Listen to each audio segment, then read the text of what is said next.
All right, everyone. Hello. So we move on with this chapter on discrete probability distribution. So in this video, we discuss the hypergeometric probability distribution, in which, unlike the other distribution that we have covered, like the Poisson distribution and the binomial distribution, this distribution does not require to have independent events, right? In this case, um, we are going to use this distribution when samples are taken from small populations without replacement. So that's going to be different. So the parameters are going to be quite a few of them. So in number one, by the way, in this case, we go back to success or failure. Very similar to the binomial distribution. That's what they have in common. So, okay, so we are going to have a population size of n. N equal the population size and x the number of successes in the population. Then we are going to take a smaller sample, and I'm running out of colors. Let me use yellow. X will be the number of successes in the sample. So, well, it looks like a lot going on at the end. It's going to be simpler than it looks. Okay, I will redefine this P of X. I'm going to write this P of X as P of N. Let me see, what did I do over here? Big N, little n, big X, rather uppercase, and little x right here. Those are the four parameters that we are going to have. Okay, let's look at one example so you get a feel of this distribution. So we have an urn that contains 5 red balls and 7 blue balls. 4 balls are randomly selected without replacement. Okay, so let's determine the probability that exactly one of them is red. Okay, so what are we going to have? Let me divide this in exactly 2 pieces. Okay, so in this case, well, actually, let me do the circle part as well. Let me leave some gap here. I'll show you why. Okay, never mind. Okay, let me do this circle in the middle, and it's gonna look like a soccer field, not exactly. Okay, so we have red balls and we have blue balls. Okay, so there's 5 of them, and blue and 5 red and 7 blue. Okay, so let me decide of the red ones.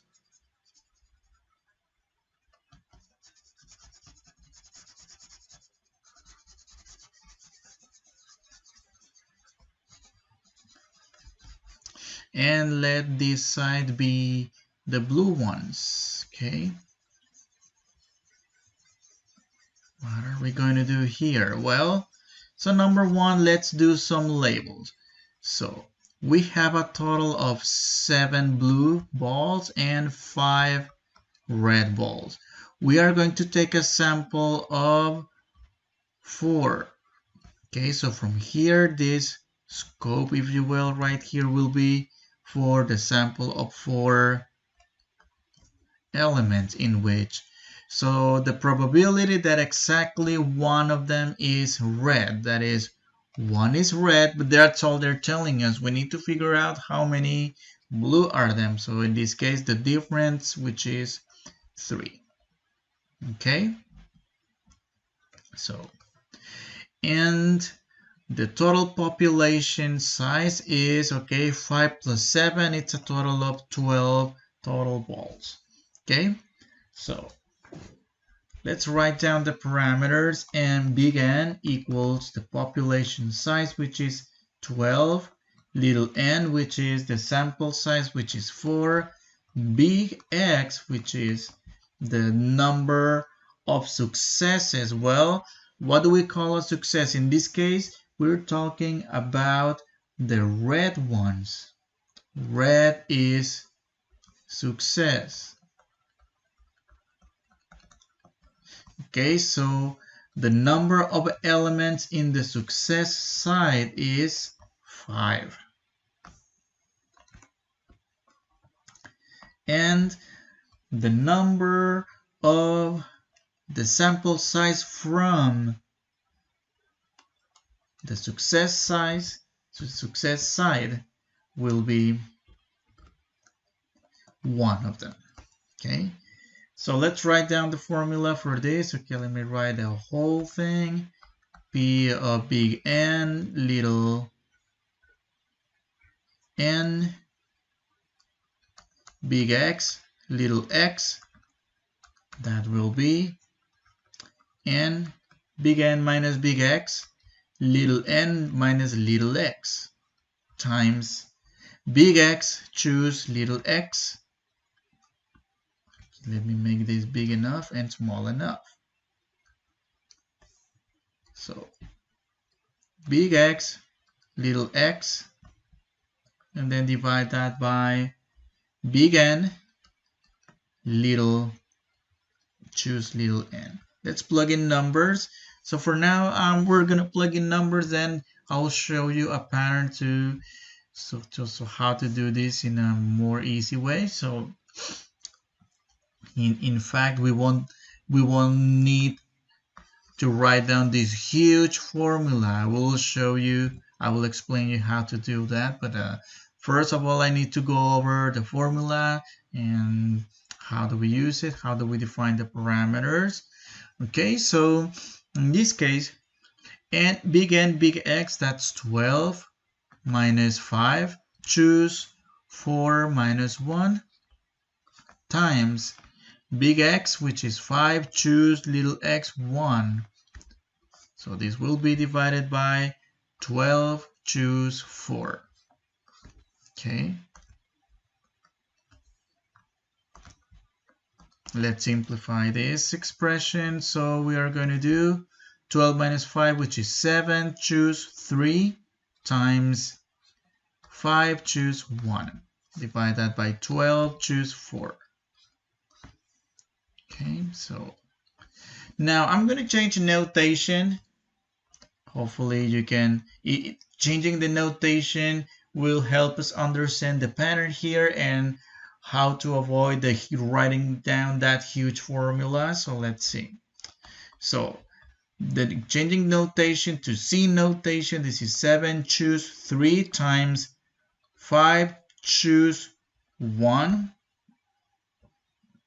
divided by 12, choose 4. Another thing, unfortunately, unlike the probability distributions for the Poisson distribution and the binomial distribution, we don't have a calculator command, so we'll have to do this by brute force. So let's see. So this will be, I'm going to put everything here on the graphing calculator. Let me clear. So I'm going to do, I'm going to go math, prob, and then scroll down a couple times to reach the NCR. So we put 7, choose 3, and then move 1 to the right, and then times. Again, let's go math, and choose R, click enter. That is going to be 5, choose 1, okay, and then that one divided by, okay, let me scroll up right here, divided by 12. Okay, first let's go math. 12, choose 4. And that's going to give us the answer. Okay, enter, we get 0.353. Okay, so we get 0.353. And that's all we have to do. Now notice something. I would like you to notice a pattern right here. So let me highlight this with blue. Okay, so the blue represents the blue balls and the highlighter in red represents the red balls that we have inside the urn. Okay, from the smaller part of the population, that is from 7 blue ones, we're choosing 3 of them. From 7, choose 3, and for the red ones, we choose 5. We choose from 5, we choose 1 of them. That's the pattern. And out of the total population, which is 12, okay, out of all of them, out of the 12, which is the whole thing, the total amount of balls we have in the urn, we choose 4 of them. Okay, let's do another example. I'm not going to follow the formula anymore for this. I'm just going to do the blues and the red. Okay, but still I'm going to do the division. Okay, so you can have a better overview over how are we getting this done. Okay, so maybe I need to make this bigger to highlight this faster. Yes, much better. Okay, make this blue. Okay, and let's see. And red for this side.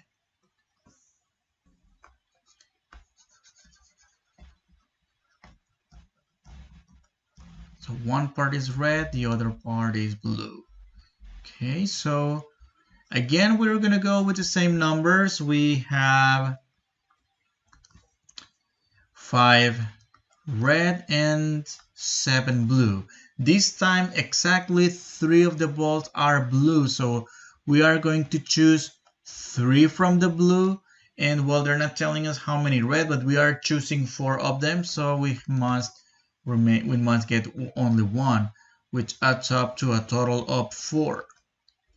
Okay, 4 from the sample, still from a total of 12. So the probability to get, okay, from a sample of 12, from a population of 12, a sample of 4, in which the successes, in this case, it's the blue, the successors are the blue. So this will be 7. We choose 3 from those 7. So this is what I'm going to do this time. I'm going to go choose, choose, and choose. Okay, this is for the total population. We choose from the total population, we choose from 12, we still choose 4. Okay, and let me highlight that with green. I'm going to highlight the blue ones. I'm going to highlight the red ones. Okay, from there, okay, so from the blue ones, I have 7, from which I will choose 3. And for the red ones, I have 5, from which I will choose only 1. Okay, let me highlight all over here and over here as well. Okay, and let's do this calculation. By the way, my advice here is when you're doing your homework and your exercise or your exercises about hypergeometric distribution, be sure to stick to that. So you don't have to type this all the time. Did you see how long did it take me to get to the and choose K 3 times in the graphing calculator? So you can do the following. Just go up, copy, and just change the subscript. In this case, it's going to be 5, choose 1 again. Okay, it's going to be 5, choose 1, and 7, choose 3, which, by the way, we're going to get the same answer for some reason. Okay. And that is because of the ratio of the balls that we have inside of the urn. So in this case, it is the same to get 1 red out of this of the 5. It is the same as 3 of one red out of the 5, then 3 blue out of the 7. It's the same probability. So let's see. Let's go back. In this case, we get the same calculation. Okay, so the same result, I mean. All right. 0.354, same probability. Okay, the next part, letter C, I would like to keep it simple, so I will skip it. However, if you want to try it, I'll let you do. I'm going to move on to the next example. Okay, it's going to be very similar. Okay, so we have a box of 20 pens, and 6 of them have dried out. Okay, a teacher will select 5 pens and put them in her purse. Okay, they're asking us for the probability that she select 4 good pens when she selects 5 of the pens. Okay, so let's see. I'm gonna do the same as I did on the previous example. I'm going to divide this in 2, make it look like a soccer field. Okay, one of the sides will be blue.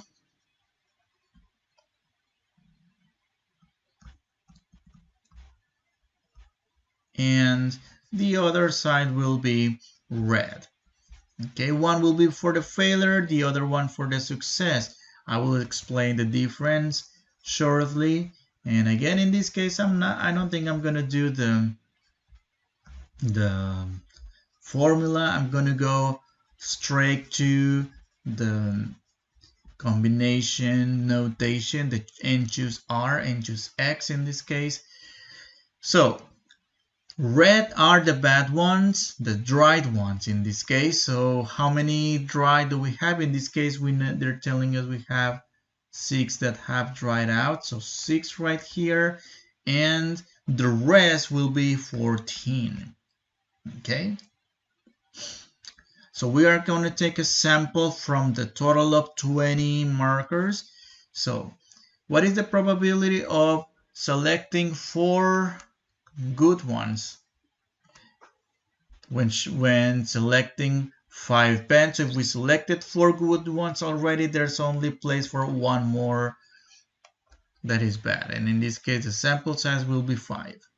So the probability of, big population is 20, small sample is 5, so number of elements in the success side, which is 14, and the number of elements that we choose from that success side, which is 4. So this will be I'm going to choose from the 14 good ones, and I'm going to choose from the 6 bad ones. Okay, how many are we going to choose from the good ones? We are going to choose 4. How many are we going to choose from the bad ones? Only 1. So let's highlight bad and good. Divide that by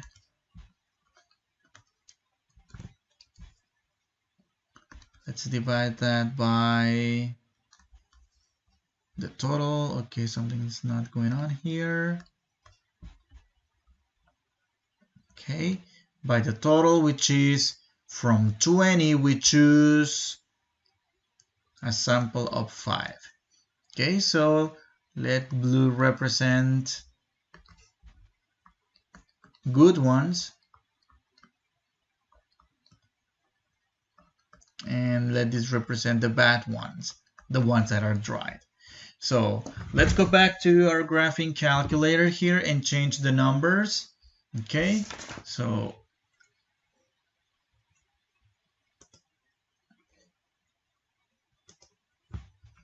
okay, I'm gonna scroll up a couple times. Let me clear the history here, clear. Let me go up a couple times. Enter, I'm gonna change the numbers to subscripts. So I'm gonna do this time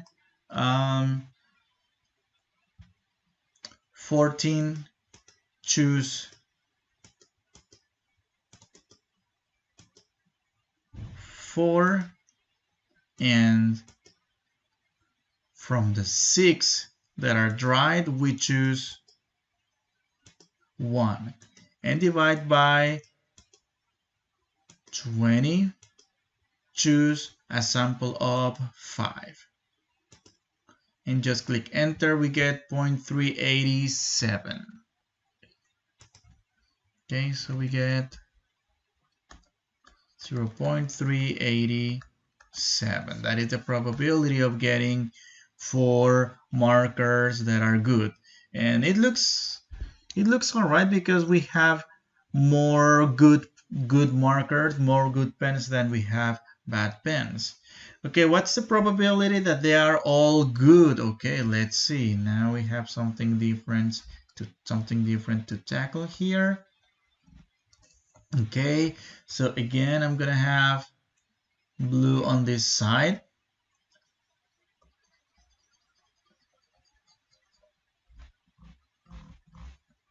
And so this side will represent the successes, the good ones. So in this case is 14, whilst on the other side we are going to have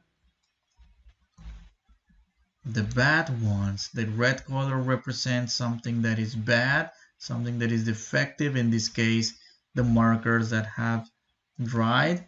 And in this case, we have 6 of them. Okay. Looks like this is taking its time. It's slowing down a little bit. Okay, let's wait. 6. Okay, so this time, well, what is the probability that they are all good? Well, in this case, they are all good. That is, the 5 of them are good, but in this case, 0 are bad. All from the batch of 20. So, probability of, from all the 20, we take a sample of 5. Numbers in the successor is 14. We take 5 of them as well. Okay, so from the good ones we choose 5. From the bad ones, which are 6, we choose 0 of them and then divide by 20. Okay, give me a second. Oh, it's going slow. All right, so 20, choose, again we choose a sample of 5. All right, so again, let's denote this the good ones, let's denote this the bad ones, and let this denote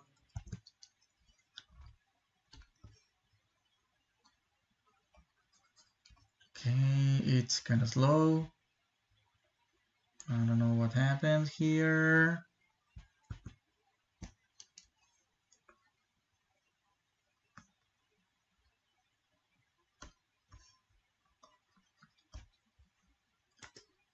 Okay, it's a little bit slow here, just some technical issues here. Okay, so green for the total sample, and this was supposed to be actually the bad ones. Okay, let's wait for this to actually work. All right.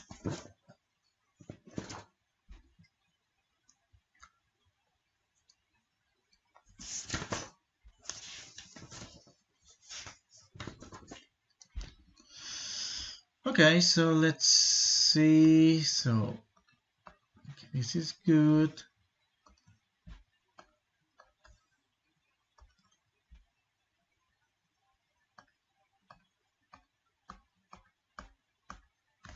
Okay.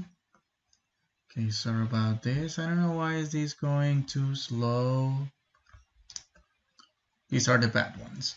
Okay, so let's go to the graphing calculator. And let's copy this. And I will just change the numbers. I will go 14, choose 5, and 6, choose 0. The sample size is still 5. And we get 0.129. Okay. 0.129. So this is an example. These are a couple of examples in which the hypergeometric distribution comes into play. Okay, for the next, I will just help you set it up. Okay, they're all dried out. Okay, so blue and red. All right, blue and red. So all dried out. So the 5 of them are on from the 6. Okay, this is going too slow. Something weird is going on here. I don't know what it is. Okay. Come on, that's not what I chose to do. Okay. Okay. Finally, it's working.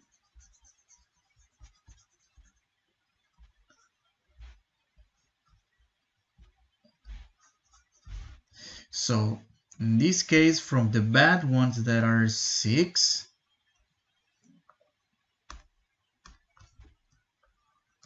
and the good ones that are 14, I'm no longer taking any of the bad ones.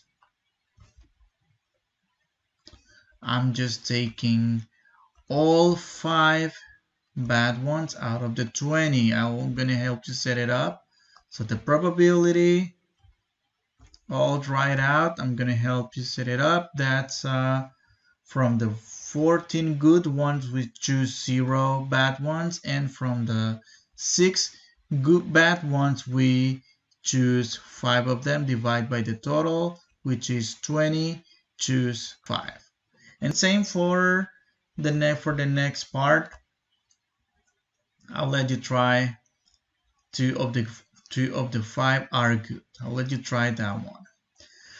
All right, so this is a brief video for the hypergeometric distribution. On the next video, we will discuss an extension of the hypergeometric called the multivariate hypergeometric probability distribution, in which we are going to extend this to taking samples from not just 2 mini samples of the population that like we did, like good and bad, blue and red. So we're gonna have more samples to choose from in that situation. So you will see on the next video. In the meantime, okay, bye, see you on the next video.